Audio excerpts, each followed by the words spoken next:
আসসালামু আলাইকুম। নতুন আরো একটি পর্বে আপনাদের সবাইকে স্বাগত। আজকের পর্বে তৈরি করে দেখাবো পেঁয়াজ দিয়ে দারুণ মজার একটা পাকোড়ার রেসিপি। আশা করছি আজকের রেসিপিটা আপনাদের সকলের কাছে ভালো লাগবে।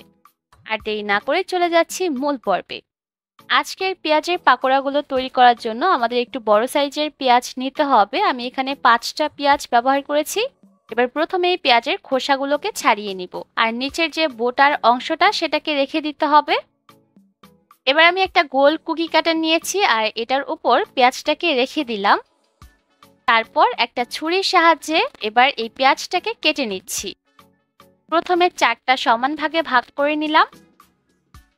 তারপর প্রতিটা টুকরার মাঝ বরাবর দিয়ে ছুরির সাহায্যে কেটে নিচ্ছি। আর আমি কাজটা কিভাবে করছি আপনারা স্ক্রিনে দেখে নিশ্চয়ই বুঝতে পারছেন।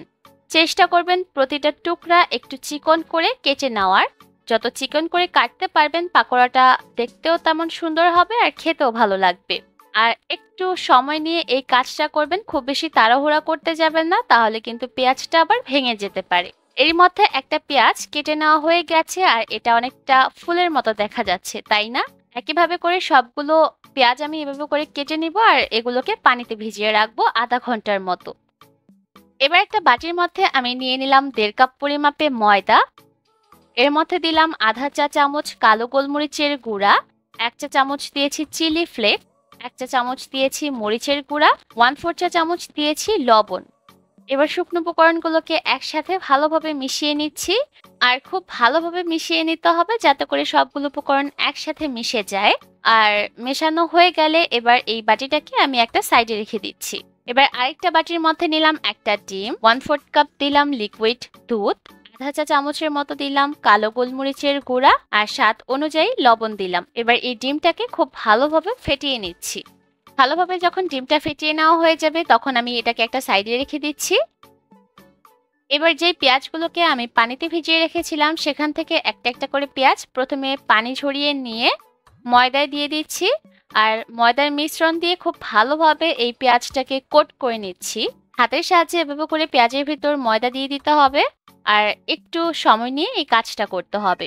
এবার এক্সট্রা ময়দাটাকে ঝেড়ে নিয়ে এই পেঁয়াজটাকে আমি ডিমের মিশ্রণে দিয়ে দিলাম। এবার চামচের সাহায্যে পেঁয়াজের উপর এভাবে করে ডিমের মিশ্রণ দিয়ে দিচ্ছি যাতে করে একদম ভিতর পর্যন্ত ডিমের মিশ্রণটা যায়।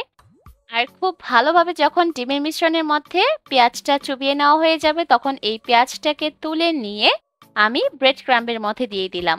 এবার খুব ভালোভাবে ব্রেড ক্রাম্ব দিয়ে এই পেঁয়াজটাকে কোট করে নিতে হবে।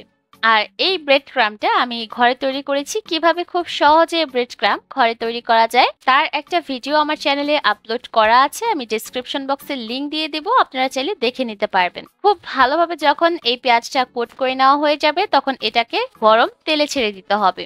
এই পর্যায়ে তেলটাকে খুব ভালোভাবে গরম হতে হবে, তা না হলে আবার পেঁয়াজের উপর থেকে বিস্কিটের গুঁড়ার কোটিংটা খুলে যেতে পারে।